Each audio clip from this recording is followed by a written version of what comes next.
जोहार, मैं आनंद कुमार और आप देख रहे हैं जनमन की बात। मुख्यमंत्री हेमंत सोरेन इन दिनों केंद्र सरकार पर, मोदी सरकार पर कुछ ज्यादा ही आक्रामक हैं, कुछ ज्यादा हमलावर हैं और लगता है कि जब से नीतीश कुमार उनसे मिलकर गए हैं, हेमंत सोरेन को कुछ गुरुमंत्र देकर गए हैं, क्योंकि उसके बाद लगातार हेमंत सोरेन मोदी सरकार पर कुछ न कुछ बोल रहे हैं, बयान दे रहे हैं। आज बात करेंगे कि हेमंत सोरेन को 2000 के नोट बंद किए जाने से क्या परेशानी है और आखिर ईडी और सीबीआई को वे महामारी क्यों बताते हैं। 2-3 दिन पहले मुख्यमंत्री हेमंत सोरेन ने शिक्षकों को नियुक्ति पत्र बांटा और नियुक्ति पत्र बांटते समय शिक्षकों को संबोधन में उन्होंने कहा कि जब उनकी सरकार बनी उसके बाद कोरोना की महामारी आ गई और कोरोना की महामारी से निपटते निपटते एक और महामारी आ गई और उस महामारी के बारे में उन्होंने बताया कि वो महामारी ईडी और सीबीआई की है और पूरे देश में इस महामारी ने लोगों को परेशान करके रखा है। अब हेमंत सोरेन को ईडी और सीबीआई से क्या परेशानी है, इस पर बात करेंगे, लेकिन उसके पहले आपको वीडियो दिखाऊंगा कि उन्होंने क्या कहा था।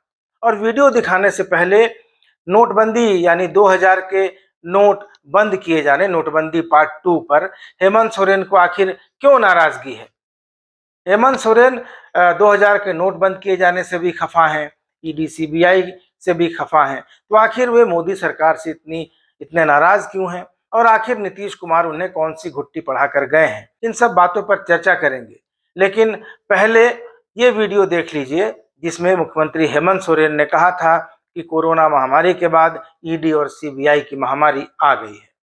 आप सब तो गवाह है कि सरकार बनते ही कोरोना जैसा महामारी पूरे दुनिया में फैला और कोरोना में जो हुज्जतें हमारे राज्य में हुई वो भी किसी से छुपा नहीं है और उस महामारी को भी सीमित संसाधन में, जहां डॉक्टर नहीं, अस्पताल नहीं, अच्छी स्वास्थ्य सुविधा का घोर अभाव के बावजूद भी हमने उन 2 साल को शांतिपूर्वक बिना किसी शोर शराबे के, अफरा तफरी के इस राज्य के लोगों को सकुशल बचाने का काम किया। वो तो महामारी आई, पूरे दुनिया में फैली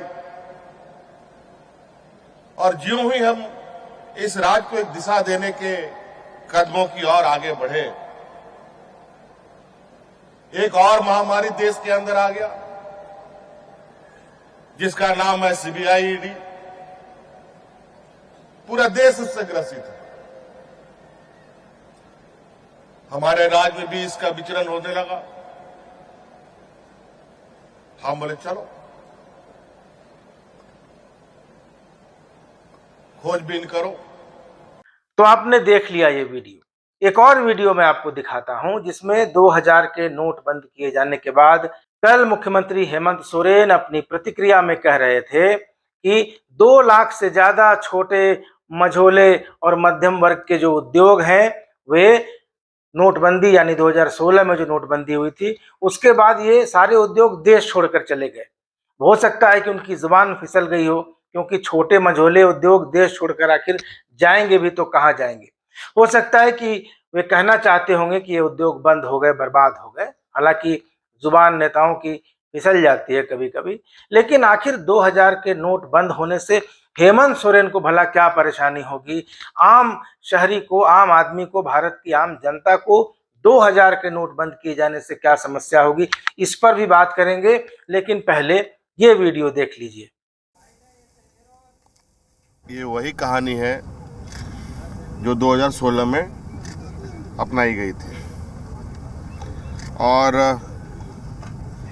भ्रष्टाचार के नाम पर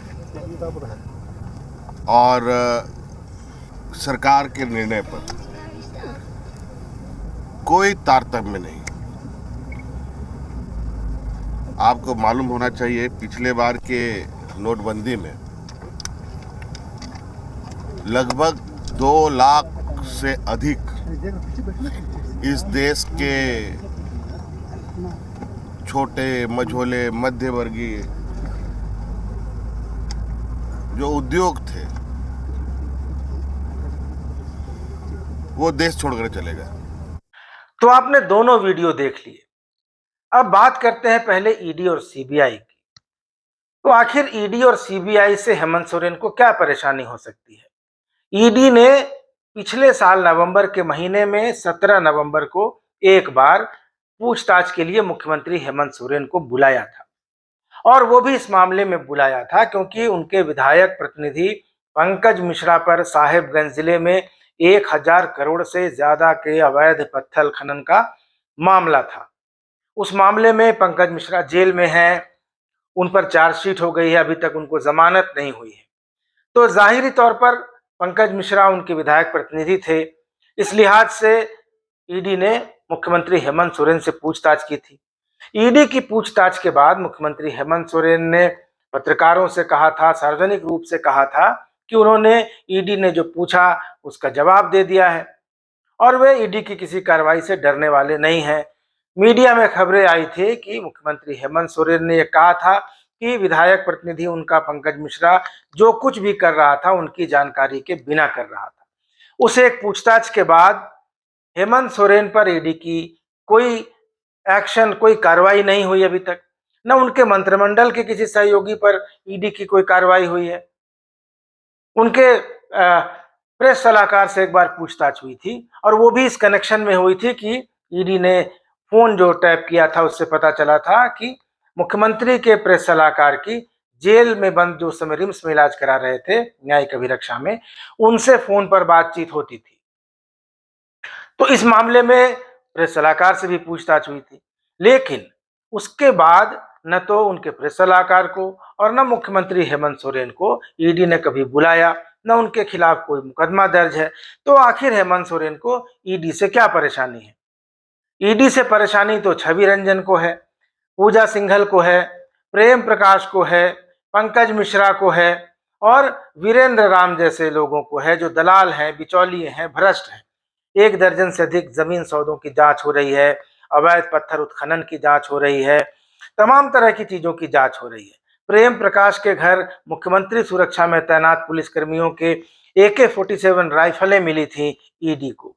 क्या इससे मुख्यमंत्री को तो कोई परेशानी नहीं होनी चाहिए? क्योंकि अगर भ्रष्ट अधिकारियों के खिलाफ कार्रवाई हो रही है, उनकी सफाई हो रही है, भ्रष्टाचार का खात्मा हो रहा है, तो इससे मुख्यमंत्री हेमंत सोरेन को कोई परेशानी होनी नहीं चाहिए। फिर वो ईडी और सीबीआई की कार्रवाई से क्यों नाराज है? ईडी की कार्रवाई तेजस्वी यादव या लालू परिवार पर हो रही है, क्या उससे उनको कुछ तकलीफ है?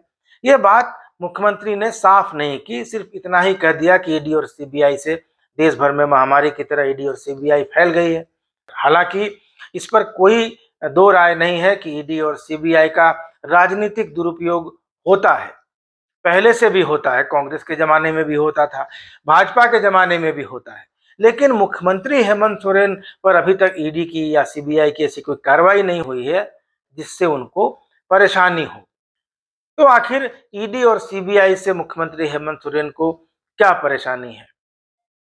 परेशानी तो इस बात से होनी चाहिए कि उनके राज में इतने भ्रष्ट अफसर थे और उनको पता नहीं था, जो सरकार की छवि बिगाड़ रहे थे। तो जब ऐसी बातें थी तो मुख्यमंत्री को तो स्वागत करना चाहिए कि कम से कम ईडी ने उनके शासन काल में जो भ्रष्ट अफसर थे उन पर कार्रवाई की, सलाखों के पीछे भेजा।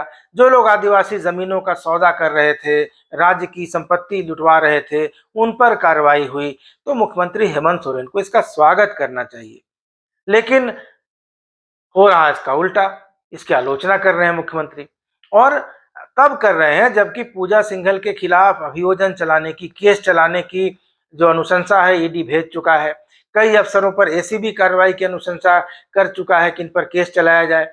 उन सब चीजों पर केस चलाने की अनुमति नहीं मिल रही है। लेकिन ईडी जब भ्रष्ट अफसरों पर छापे मार रहा है तो मुख्यमंत्री को इसमें दिक्कत हो रही है।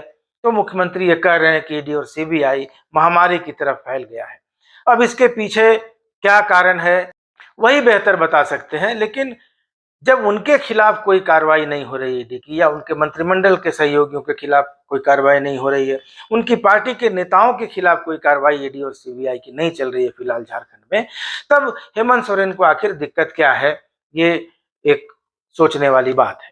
अब आते हैं 2000 रुपए के नोटों को वापस लिए जाने के मामले में।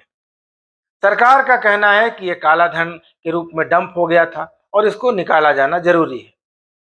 रिजर्व बैंक भी कई सालों से इस नोट को प्रचलन में बंद कर चुका था, यानी जो नोट बैंकों में जा रहे थे वो वापस सर्कुलेशन में नहीं भेजे जा रहे थे। और ये भी एक सच्चाई है कि पिछले कुछ समय में ईडी ने जहां जहां छापेमारी की है, करोड़ों करोड़ रुपए बरामद किए हैं, उनमें सारे लगभग जो नोट थे वो ज्यादातर नोट 2000 के नोट थे, क्योंकि सर्कुलेशन में नोट नहीं है।